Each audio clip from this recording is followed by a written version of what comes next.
I don't think people understand just how ingenious our ancestors were at staying warm, especially during the toughest winters.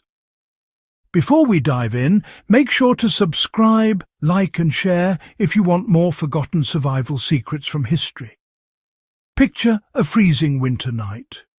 The wind howls, frost creeps up the window, and you instinctively reach for the thermostat, expecting warmth at the flick of a switch. But what if that switch did nothing? During the Second World War, reliable heat was a fantasy. Power cuts and fuel shortages were daily realities. The modern comforts we take for granted, central heating, endless hot water, simply didn't exist. People couldn't rely on distant power plants or fragile grids. Instead, they turned to simple, robust systems that worked with nature, not against it. Survival meant understanding where your heat came from and how to keep it moving through your home. Every family became hands-on, actively managing their own comfort. Their solutions weren't primitive, they were ingenious, using physics and clever design to stay warm. Exploring these wartime methods isn't just a history lesson. It's a reminder true resilience comes from simplicity.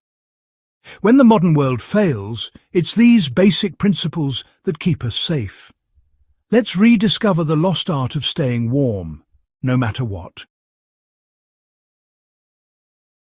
Today, we expect every room to be warm.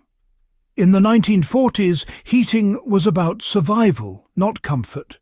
Families gathered in a single room, usually the kitchen or living room, where the fire burned, meals were cooked, and everyone huddled together. The rest of the house stayed cold, doors shut tight to trap precious heat. Indoors, people wore layers, thick jumpers, wool socks, even hats. Efficiency was measured in survival, burning whatever fuel was available, making every lump of coal or stick of wood count. The fire was the heart of the home, visible, tangible, and essential. Every action, from closing doors to layering clothes, was a strategy in the battle against the cold. The engineering of the time focused on making the most of every bit of energy. It was a daily fight for warmth, won with clever design and resourcefulness. Wartime engineers created heating systems that didn't need electricity, using gravity and the natural behavior of water. The thermosiphon system worked like this. A fire heated boiler-warmed water, making it lighter so it rose through pipes to radiators. As the water cooled in the radiators, it became heavier and sank back to the boiler, creating a continuous, silent loop. No pumps, no moving parts, just physics. As long as the fire burned, heat circulated through the home, even during blackouts. These systems were reliable, easy to maintain, and immune to power cuts. They turned basic science into life-saving warmth. Even in the darkest nights, families could count on this quiet, dependable flow of heat. It's a lesson in working with nature, not against it. Another wartime secret: thermal mass, the ability of dense materials to absorb and slowly release heat. Heavy cast-iron stoves and thick brick chimneys acted as thermal batteries, soaking up heat while the fire burned. When the flames died down, these structures continued to radiate warmth for hours. With fuel rationed, families relied on this stored heat to get through the night. Even the house itself, built with thick walls, helped stabilize temperatures, absorbing sunlight by day and releasing it after dark.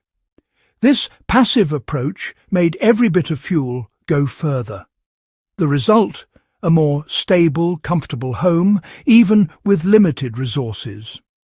Thermal mass turned the entire house into a slow-release radiator.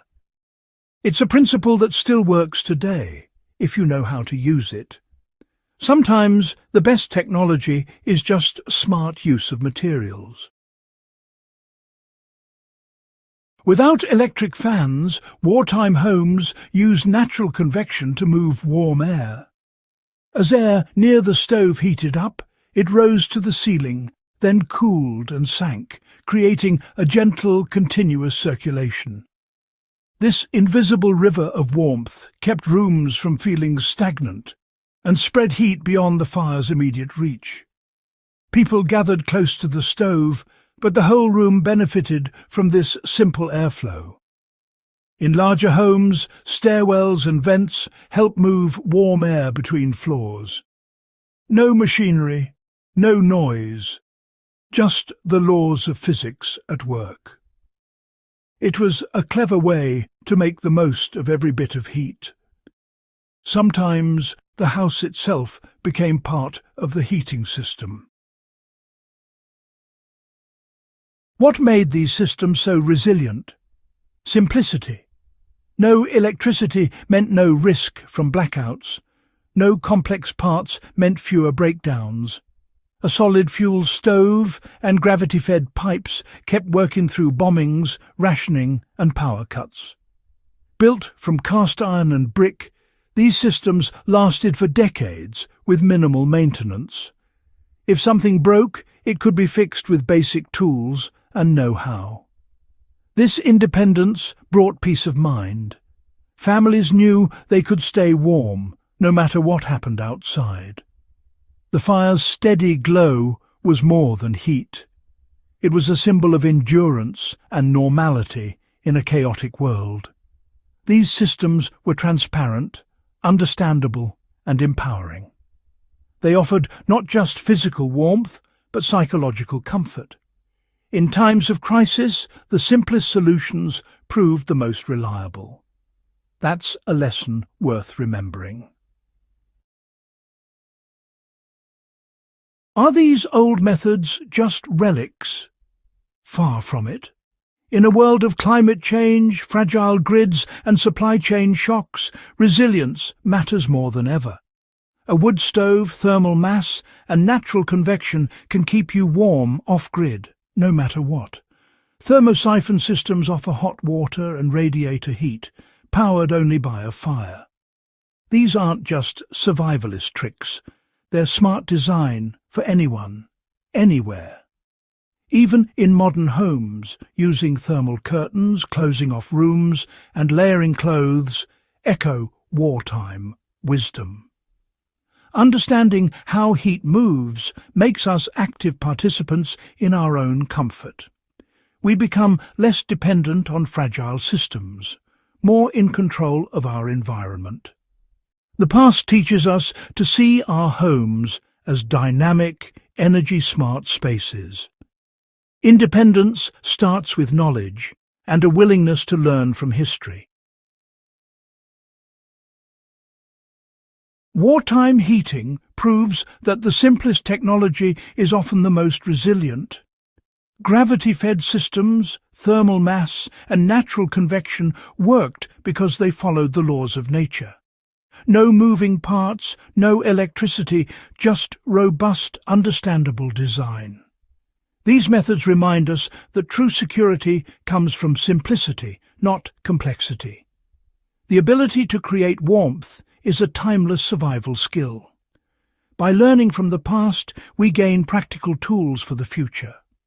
The forgotten systems of the 1940s are a masterclass in durable, resilient engineering.